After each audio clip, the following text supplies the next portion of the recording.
Hello, hello, bonjour, je suis Manuela, Manuela Kleister, Manuela Monda de chez Crowd, et aujourd'hui, en fait, c'est la première formation des coordinateurs. Je suis coordinateur moi-même 3 étoiles et j'ai décidé en fait de faire maintenant ces différentes formations pour mes différents coordinateurs parce que dès lors qu'on est en fait on est coordinateur ou même team lead, hein, c'est important de vraiment prendre en compte le leadership. Quel leadership nous sommes, comment on peut faire en fait pour justement amener nos équipes vers le succès et au succès, ainsi que nous-mêmes. Donc, cette formation, en fait, c'est vraiment, ça commence à partir des coordinateurs et j'espère que ça pourra vous aider dans votre, comment dirais-je, dans votre chemin, oui, effectivement, merci, dans votre chemin vers le succès. Aujourd'hui, j'ai une invitée spéciale, Jenny Manda, qui est coach en développement personnel. Et en fait, là, aujourd'hui, elle va nous faire part en fait de toutes ses connaissances par rapport au leadership, car cette formation aujourd'hui, c'est vraiment basé déjà c'est basé sur le leadership. Parce que c'est important, en fait, avant d'aller plus profondément sur quel leadership, quel leader on est, c'est important de savoir c'est quoi un leadership et comment on avance, qu'est-ce qu'un leader doit avoir, et ainsi de suite. Donc, du coup, je vais laisser la parole à Jenny Manda, notre coach d'aujourd'hui, notre coach personnel, en fait, pour qu'elle nous fasse un peu, elle partage son expérience et ses connaissances avec nous. Jenny Manda, je te laisse, Jenny, je te laisse donc la parole pour justement nous faire part. Merci Manu. Bonjour tout le monde, j'espère que vous allez bien. Comme Manuela l'a dit tantôt, je suis Jenny Manda et je suis coach en leadership et coach en développement personnel. Aujourd'hui, on va essayer de le faire court. Vous avez forcément conscience que le leadership, ça ne s'acquiert pas forcément en un claquement de doigts, mais on ne naît pas non plus leader, on le devient. Et si vous êtes aujourd'hui, j'imagine, actif dans Crowd One, c'est que vous êtes appelés, amenés à être des leaders. Et on peut être un bon leader, mais on peut également être un mauvais. Dans l'idéal, Manuela voudrait que chacun de vous soit et devienne le meilleur leader possible. On va donc commencer par la définition du leadership. Qu'est-ce que c'est? Le leadership, c'est la capacité à fédérer et à mobiliser les énergies autour d'une action collective. Le leader est reconnu comme chef de la tribu, attention, par la tribu elle-même. Ça veut dire qu'il ne s'agit pas comment dire, de quelque chose d'héréditaire qui se transmet de père en fils ou de coordinateur en coordinateur. C'est quelque chose, un leader est une personne qu'on reconnaît comme étant un leader par rapport à sa capacité à fédérer les gens autour d'un même projet, autour d'une même action. C'est ça un leader. Maintenant, j'aimerais qu'on discute de quelques points, pas tous, importants, qualités importantes pour devenir le meilleur leader possible. Je vous en ai compté 7 ou 8. Naturellement, il y en a beaucoup plus. Mais là, j'ai vraiment compté celles qui, pour moi, sont les plus importantes pour vous aujourd'hui. La première, et probablement une des plus importantes, c'est la vision. Un leader doit avoir une vision et la capacité de la partager avec les autres. Avoir une vision et la partager, ça veut dire inspirer, amener les autres à notre but commun. Votre but commun ici, c'est amener les gens, fédérer les gens autour de Crowd One. Mais votre leadership doit être tel que les gens aient envie de vous suivre, de venir à vous, de vous écouter, de reproduire ce que vous faites parce que vous les inspirez par votre manière d'être et par vos résultats. Première chose. Le deuxième point, c'est la motivation. À travers la motivation, on canalise l'énergie et le potentiel de ces équipes. Donc, la motivation va passer par le fait de donner des conseils, le fait de pousser les gens à devenir meilleurs, à devenir la meilleure version qu'ils puissent devenir en tant que un dépendant dans Crowd One, mais en tant que personne également. En tant que leader, vous devez motiver les gens à se surpasser, à se dépasser. Le troisième point, servir. En tant que leader, vous êtes au service de votre équipe. Et j'aimerais insister dessus parce que très souvent, quand on est dans un marketing relationnel ou même dans n'importe quel autre business, en tant que leader, on a le sentiment qu'on doit simplement diriger. Un leader, c'est quelqu'un qui est au-dessus et qui dit ce qu'il faut faire. Pas du tout. Plus on a du pouvoir et plus on doit être au service des autres. En tant que leader, vous devez être un soutien, une aide. Vous devez apporter les outils. Donc, vous êtes les premiers à devoir vous proposer pour aider vos équipes, pour aider les personnes de votre équipe à évoluer. Et c'est très important de savoir ça et de le faire, de le mettre en pratique. Naturellement, en tant que leader, vous devez avoir de l'empathie, de la bienveillance. Vous devez avoir une intelligence émotionnelle. Vous devez pouvoir vous mettre à la place des autres. Vous devez comprendre leurs préoccupations. Vous devez essayer de comprendre ce qui fonctionne, ce qui ne fonctionne pas et pour quelles raisons. Parce que en tant que leader, vous devez tout simplement éventuellement apporter une solution aux problèmes des autres personnes. En tant que leader, vous savez que tout ne se passe pas toujours parfaitement. Vous avez une expérience qui fait que vous soyez peut-être supérieur en termes d'expérience aux personnes de votre équipe. Donc, vraiment, c'est hyper important d'être bienveillant, c'est hyper important d'être empathique, c'est hyper important d'être patient avec vos équipes. Ensuite, la créativité. Et la créativité, tout simplement, aujourd'hui, on la voit en action à travers cette formation que Manuela vous propose. La créativité, c'est créer un environnement propice à la réussite, au développement des compétences. Et c'est ça, créer une formation, ce n'est pas facile. Et ça requiert non seulement de la créativité, mais également beaucoup de travail et beaucoup de dons de soi. Et ça, c'est typiquement ce qu'un leader doit être.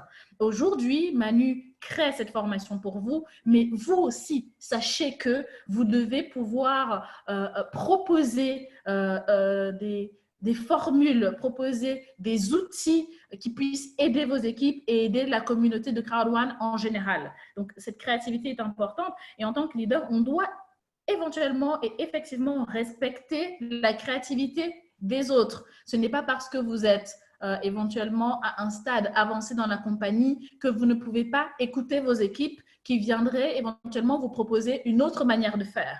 La créativité a une importance capitale dans le leadership parce que c'est ce qui permet de créer l'environnement propice à la réussite. Ensuite, nous avons l'exigence. Et l'exigence, moi, je trouve que c'est particulièrement important parce que quand on arrive à être exigeant avec soi-même, on vient aux formations. Quand on arrive à être exigeant avec soi-même, on y participe, on les partage, on les crée même éventuellement. Mettre la barre haute pour atteindre ses objectifs et tirer le meilleur de ses équipes, c'est ça l'exigence. Mais l'exigence, on ne peut pas l'avoir seulement envers les autres. On doit avant tout l'avoir envers soi-même, avoir de l'exigence dans sa vision, dans son travail et ensuite l'avoir dans son équipe. On lead, donc dans leadership, il y a le mot lead, diriger. On lead par l'exemple. Donc, si vous attendez que vos équipes soient des personnes actives, vous devez le devenir vous-même. Enfin, et non des moindres, la dernière qualité que je vais vous présenter ici, ce sera la qualité du walk the talk. Fais ce que tu dis, c'est ce que ça veut dire. On ne peut pas, en tant que leader, simplement dire « il faut que tu fasses ça, il faut que tu fasses ça, il faut que tu fasses ça, il faut que tu fasses ça », donner des ordres, comme je l'ai dit tantôt. Ça veut dire être un boss, être bossy. Un leader fait ce qu'il dit à ses équipes de faire. Vous devez montrer l'exemple, l'idée par l'exemple. Et c'est ainsi qu'on crée une relation de confiance qui est nécessaire à toute relation de leadership. Vos équipes doivent avoir confiance en vous. Et cette confiance se crée par les actes et pas uniquement par les paroles. C'est important, toutes ces clés sont primordiales et importantes et je vous invite à les écrire quelque part et à les relire. Elles sont primordiales parce que on peut tous être des leaders et vous êtes tous appelés à devenir des leaders parce que quand vous avez signé dans cette compagnie, vous avez fait le premier pas dans votre cheminement, dans votre chemin vers la réussite et le leadership. Mais c'est impossible de s'arrêter à une simple signature. C'est impossible de s'arrêter au fait d'être venu à la présentation, d'avoir payé, d'avoir dit « oui, je fais partie de Crowd One ». Il faut, à partir d'aujourd'hui, se prendre en main en tant que leader parce que votre réussite passe par celle de vos équipes. En investissant du temps pour eux, vous investissez du temps pour vous et ce temps vous rapporte de l'argent. Et c'est ce qu'on recherche à l'heure actuelle en tant qu'indépendant dans Crowd1. Donc, ces formations sont primordiales. Je rajouterais même qu'un leader s'instruit. Un leader doit pouvoir apporter des outils à ses équipes. Donc, un leader va aux formations et plus que simplement venir aux formations de Manu, un leader va à d'autres formations, cherche d'autres outils ailleurs et les partage avec son équipe. Maintenant, je vais éventuellement vous donner 4 questions, des questions auxquelles vous allez pouvoir réfléchir, des questions que vous allez pouvoir vous poser dans votre cheminement pour le leadership. La première question, c'est est-ce qu'un leader mauvais peut aller loin longtemps? À votre avis, est-ce qu'un mauvais leader peut aller très loin dans une compagnie et peut maintenir sa place en tant que leader? Première chose. La deuxième question, c'est quelles actions peuvent être prises pour devenir un meilleur leader? Quelles actions pouvez-vous prendre, vous, aujourd'hui, en connaissant vos qualités, vos défauts, vos atouts, vos peurs? Quelles sont les actions que vous allez pouvoir prendre aujourd'hui pour commencer à devenir un meilleur leader? La troisième question, c'est quelles sont les autres qualités? Quelles sont les qualités que vous recherchez, vous, chez un leader? Et naturellement, vous devinerez que la cinquième question, c'est est-ce que vous les avez vous-même, ces qualités que vous recherchez chez votre leader? Est-ce que vous-même, vous pouvez vous vanter d'avoir les qualités que vous cherchez? Parce que si vous ne les avez pas encore, naturellement, deuxième question, quelles sont les actions que vous allez pouvoir entreprendre pour devenir un meilleur leader? C'était Jenny Manda, coach en développement personnel et en leadership. J'espère que cette petite partie de formation et de coaching vous aura plu et vous aura aidé. Merci beaucoup Jenny, en tout cas pour ta participation dans cette formation et vraiment pour toutes ces informations que tu nous as apportées aujourd'hui. C'est vrai qu'on va se poser effectivement ces questions-là, se dire quelle action je peux en fait mettre en place pour être un meilleur leader, qu'est-ce que je dois faire en fait pour vraiment apporter un maximum déjà à moi-même, mais également à mes équipes. Mais bien sûr, quand on parle d'équipe, on parle toujours de ceux qui sont prêts à nous écouter, à nous suivre et à faire en fait. Pas ceux qui… ceux qui ont de l'exigence. Ceux qui, oui, voilà. Envers eux-mêmes. Voilà, c'est ça. Ok, super. Merci beaucoup en tout cas. Et là, en fait, on va donc switcher pour la formation des coordinateurs. Merci et bye bye Jenny. Merci, au revoir tout le monde. Donc, la formation des coordinateurs, nous allons commencer. Premièrement, en fait, un leader doit avoir une vision. Là, on dit en fait qu'un leader sans vision est un follower. Un leader sans vision est un suiveur. Vous ne pouvez pas être un suiveur, mais avoir des équipes qui comptent sur vous. À un moment donné, il faut être vraiment un leader et aller chercher l'information. Encore comme Jenny nous le disait, hein, il faut aller chercher l'information pour justement apporter ça à nos personnes. Mais pour aller chercher l'information, il faut avoir une vision bien précise de ce qu'on veut. Et donc, on aura 4 points aujourd'hui sur la vision. Premièrement, c'est quoi une vision? Parce que là, je vais avoir des personnes qui vont me dire, oui, mais Manuela, c'est quoi la vision en fait? C'est quoi la vision? Quelle est votre vision personnelle? Qu'est-ce que vous voulez accomplir dans ce monde? Qui êtes-vous en fait? Quelle vision avez-vous? Qu'est-ce que vous voulez? Est-ce que vous avez déjà tout ce que vous voulez ou vous avez une vision précise de là où vous voulez être aujourd'hui? Quelle vision avez-vous pour votre équipe? Pour ceux qui ont des équipes, vous avez quoi comme vision? Vous voulez amener votre équipe où? Vous voulez… Et là, la vision, il faut faire attention parce que la vision, en fait, elle reste une vision dépendante de notre identité, dépendante de qui on est. C'est important. Ce n'est pas la vision de se dire, oui, je veux montrer ça, je vais prouver ça, la personne va voir. Non, c'est là on parle du leader que c'est sûr que vous n'allez pas aller très loin parce que la motivation n'est pas une motivation qui va vous faire vraiment donner le meilleur de vous. Ce sera plutôt une motivation qui va vouloir prouver quelque chose. Et là, quand vous voulez prouver, vous serez plus basé sur vos résultats au lieu des résultats de votre équipe. Comment définir une vision? C'est également très important. Donc, et là, on va parler des objectifs également. Les objectifs, en fait, premièrement, je vous disais, il faut avoir la vision. Quand vous avez la vision, vous devez avoir des objectifs. Comment amener cette vision à être une réalité? Comment amener cette vision à être une réalité? Et pour cela, en fait, il faut savoir définir des objectifs bien précis. Donc là, on va parler en fait des objectifs SMART. Les objectifs SMART, en fait, le premier, ce sont vraiment des sigles. Hein, et là, on va définir les sigles en disant, oups, pardon. Donc, on va définir en fait les sigles en disant, le SMART, ça commence avec le S. Déjà, premièrement, SMART, en anglais, veut dire intelligent. Donc, SMART, donc travailler intelligemment et des objectifs intelligents. Le S, on va dire, c'est le spécifique. Il faut avoir des objectifs qui doivent être bien précis, compréhensifs et possibles pour en fait éviter de s'égarer. Le M, ça sera le mesurable.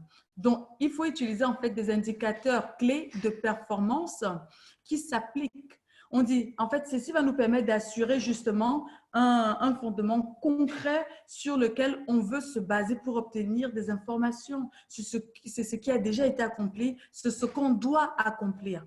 C'est important. Des objectifs atteignables ou encore accessibles. Généralement, on va se dire, par exemple, je vais prendre l'exemple avec Crowd One, on va se dire, oui, non, j'ai envie d'être président alors qu'on n'est même pas encore team lead. J'ai envie d'être président en un mois. On n'est pas encore même team lead, on n'a même pas encore ces 4. Donc, c'est important vraiment de fixer des objectifs qui doivent en fait être accessibles. Donc, ça va vous donner en fait, ça va vous permettre de vraiment donner le meilleur de vous-même pour atteindre ces objectifs.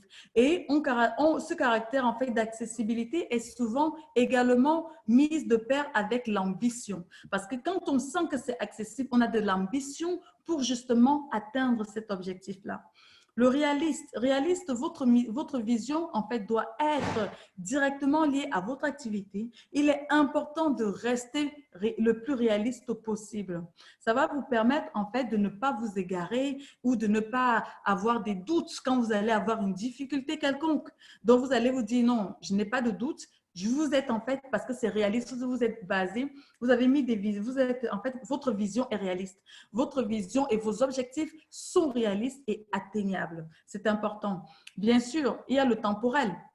Il faut définir le temps que vous vous donnez pour atteindre, pour pouvoir faire ces objectifs. Parce que si vous ne vous donnez pas de temps pour pouvoir atteindre ou faire ces objectifs, en fait, ça peut durer un an. Sur quelque chose qui peut être fait en une semaine, vous allez peut-être faire des mois, ça peut durer des années. Pourquoi? Parce que vous ne vous êtes pas fixé un temps précis pour que ces objectifs soient atteints. Donc, c'est important. On parle de la stratégie. La stratégie, quand vous avez déjà, OK, vous avez déterminé les objectifs à atteindre, c'est important de d'avoir un moyen justement pour les atteindre. Et là, on va parler donc de la stratégie. C'est important de savoir, OK, là, je suis à ce niveau, j'aimerais aller là. Comment est-ce que je prends, juste même, prenons l'exemple, quand on doit aller au travail, le travail traditionnel, quand on doit aller, qu'est-ce qu'on fait? On sait qu'on doit quitter de chez nous pour se rendre sur le lieu du travail. Mais pour arriver sur le lieu du travail, comment est-ce qu'on va faire pour arriver là-bas? Les personnes qui n'ont pas de voiture vont se dire, OK, non, je dois prendre le tram, je dois prendre après le bus et après le train, je dois y arriver. Ou il y a des personnes qui vont se dire, non, je vais juste prendre ma voiture, je vais rouler de chez moi à ce lieu, à mon lieu de travail. C'est une stratégie que les personnes mettent en place. Ou de dire, OK, au lieu de passer sur cette route où il y a beaucoup d'embouteillages, ce que je vais faire, c'est que je vais piquer à droite pour que ça m'avance et comme ça que je rejoigne après la route principale. Ce sont des stratégies qu'on met en place. Et aujourd'hui, je vais vous parler de la stratégie, le SWOT. Le SWOT, c'est Strength, Weakness, Opportunity and Threat. Donc, en français, ce sont les forces, les faiblesses, les opportunités et les menaces. C'est important de vous dire, OK, quelles sont mes forces? Qu'est-ce que j'ai de fort? Quel atout je peux en fait amener pour qu'on puisse atteindre nos objectifs? Le deuxième, c'est quelles sont mes faiblesses? Quelles sont mes faiblesses pour atteindre cet objectif au temps donné? quelle opportunité se présente à moi actuellement? Qu'est-ce que j'ai? Qu'est-ce qui est avec, qu'est-ce que j'ai pour justement atteindre? Et là, les opportunités, on peut dire par exemple, vous avez des formations, vous avez des leaders, vous avez même la compagnie, tout ce qu'elle met en place. Il y a certaines opportunités, c'est quoi? Donc, qu'est-ce que vous avez actuellement? OK, mais quelles sont les menaces actuellement? Quelles menaces j'ai?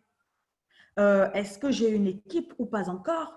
Est-ce que il y a tellement de choses. Est-ce que j'ai pas les documents? Est-ce que j'ai pas la connaissance? Vous devez vraiment savoir vos forces, vos faiblesses, vos opportunités et vos menaces. Quand vous savez en fait ces quatre-là, vous pouvez les écrire en fait et de vous dire ok, mes faiblesses c'est ça, je dois travailler sur ça. Mes faiblesses, mais les menaces pour que j'atteigne mes objectifs c'est ça, je dois travailler sur ça. Donc voilà, on va s'arrêter en fait sur les stratégies aujourd'hui. C'était une petite formation que je voulais vraiment vous donner rapidement. Donc on va dire, ce sont les formations des coordinateurs. Et ça, c'était la première formation des coordinateurs. Je vous remercie d'avoir écouté cette vidéo, de l'avoir regardée en espérant qu'elle a pu vous aider. Et je vous dis à très, très bientôt. Bye bye.